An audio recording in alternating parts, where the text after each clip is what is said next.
Marcelin Nadeau, expliquez-nous l'émergence de la dynamique Nous Peuple là et pourquoi les Martiniquais ont intérêt à rejoindre cette alternative. Moi, je crois qu'aujourd'hui, dans le monde d'ailleurs, hein, les gens ont assez d'être venus en bateau. Ils ont besoin de comprendre parce qu'ils sont confrontés à d'énormes difficultés. Et on a compris que de toute façon, les élites politiques et les élites en général ont échoué fondamentalement à régler les problèmes parce qu'ils sont un petit peu plus intéressés par l'histoire de place, de pouvoir. Aujourd'hui, c'est pour ça qu'il faut s'appuyer sur des dynamiques populaires, des dynamiques citoyennes, et c'est ça nos peuples là.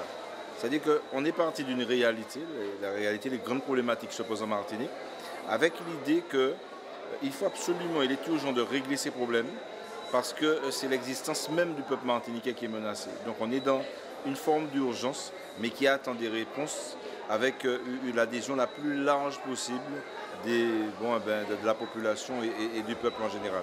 Donc c'est pour ça que nous répondons aux aspirations des gens. Déjà, comprendre les réalités, essayer de trouver des solutions à leurs problèmes pour pouvoir exister dignement. Et je crois que c'est ça la force de nos peuples-là. C'est pour ça qu'indéniablement, nous sommes une force montante, parce que nous répondons aux attentes des Martiniquaises et des Martiniquais. Et en plus, nous avons le mérite de dire que la politique, ce n'est pas une technique, ce n'est pas simplement de la gestion, de la technique gestionnaire ou de la gestion technique, c'est des valeurs, c'est des principes, c'est retrouver la solidarité, retrouver les idées de partage, retrouver les idées d'amour entre soi. Je veux dire que le lien social, le lien entre les générations, tout ça nous paraît fondamental et nous le mettons en avant. Et là, nous trouvons un certain écho au niveau de la population parce qu'elle comprend que quand les valeurs partent, c'est le peuple qui part, quelque part. Donc ce soir, il y a eu la présentation de la liste, les 54 colistiers. On a vu qu'il y a ce lien intergénérationnel au sein de cette liste et puis une diversité des personnes. Expliquez-nous rapidement le choix qui a été fait et aussi le choix du respect de la parité, ce qui n'est pas donné à toutes les listes en Martinique. Oui, c'est-à-dire que nous sommes attachés à des principes. Alors on voit bien qu'il y a certaines listes où il n'y a quasiment pas de femmes. On ne peut pas défendre les droits des femmes, mais le principe de parité et avoir une absence totale de femmes en tant que tête de section. Ça nous paraît important, ça nous paraît fondamental.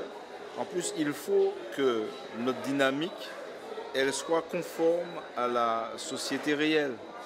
C'est-à-dire qu'il y ait des personnes âgées, des jeunes, des moins jeunes, des femmes, des hommes, et puis des gens de toutes catégories sociales. Il y a des gens qui s'engagent, des militants, des syndicalistes, des militants politiques, des syndicalistes, des chefs d'entreprise, des responsables d'associations, des responsables de coopératives, des enseignants, bref.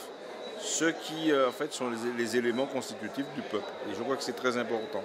Et c'est ce que nous démontrons, c'est-à-dire que nous rassemblons des gens autour de valeurs, des gens de toutes catégories, hommes et femmes à parité. Et je crois que c'est ça aussi la force de la dynamique de nos peuples-là. C'est-à-dire que nous n'excluons personne. Et puis il y a aussi un élément intéressant, c'est que nous sommes la seule liste à avoir comme tête de section une artiste, par exemple. Ça n'est pas rien parce que les artistes ont leur mot à dire.